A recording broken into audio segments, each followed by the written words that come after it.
Hi, I'm Bex. I was first diagnosed with primary breast cancer in 2017 after noticing an inverted nipple when I was going for a bra fitting.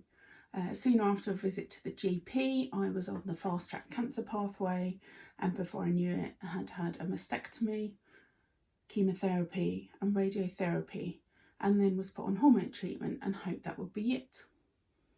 However, in 2018, someone had another look at some of my scans and thought they saw a shadow on it.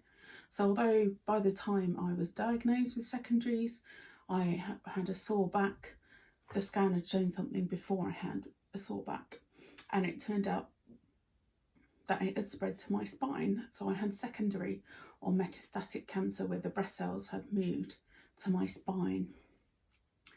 This was small tumour, and they thought it had probably been there from the start. So if they had spotted it at the beginning, I would have been described as a de novo secondary breast cancer patient. However, I will be down in the statistics as a primary patient, as no one keeps a record of whether people become metastatic. So for that treatment, I had stereotactic radiotherapy, where the beam is super tight and comes in at your body from both ends, so much more targeted, hopefully less damage. And then I was put on more treatment, and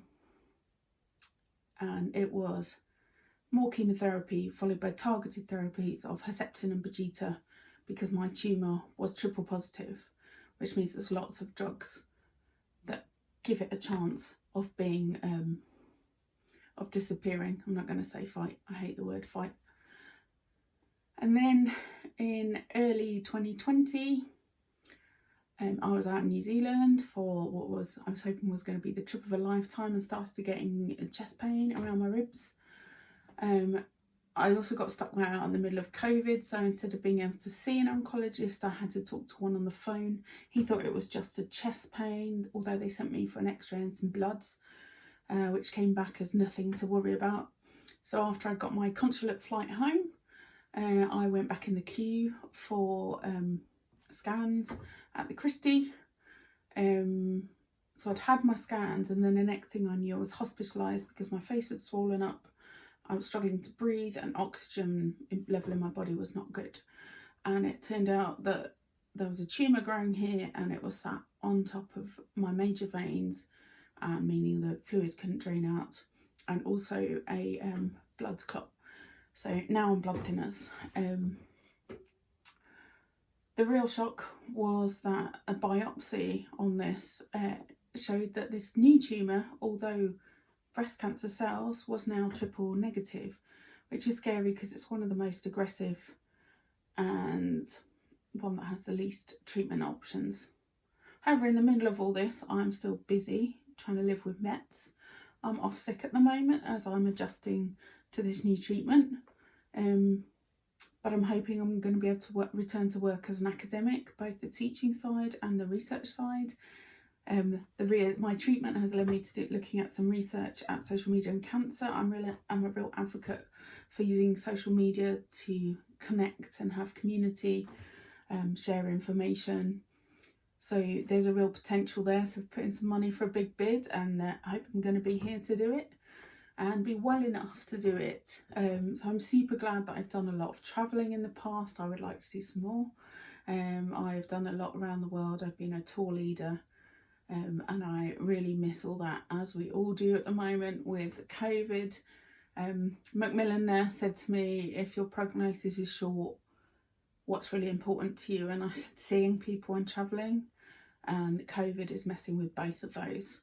So let's hope COVID disappears soon, and then we can just deal with cancer. Although there's the fear that COVID, because it's had an impact on people's financial lives and also on the ability to research, there is going to be less research undertaken, so less new trials coming through, which is what our secondary patients really want.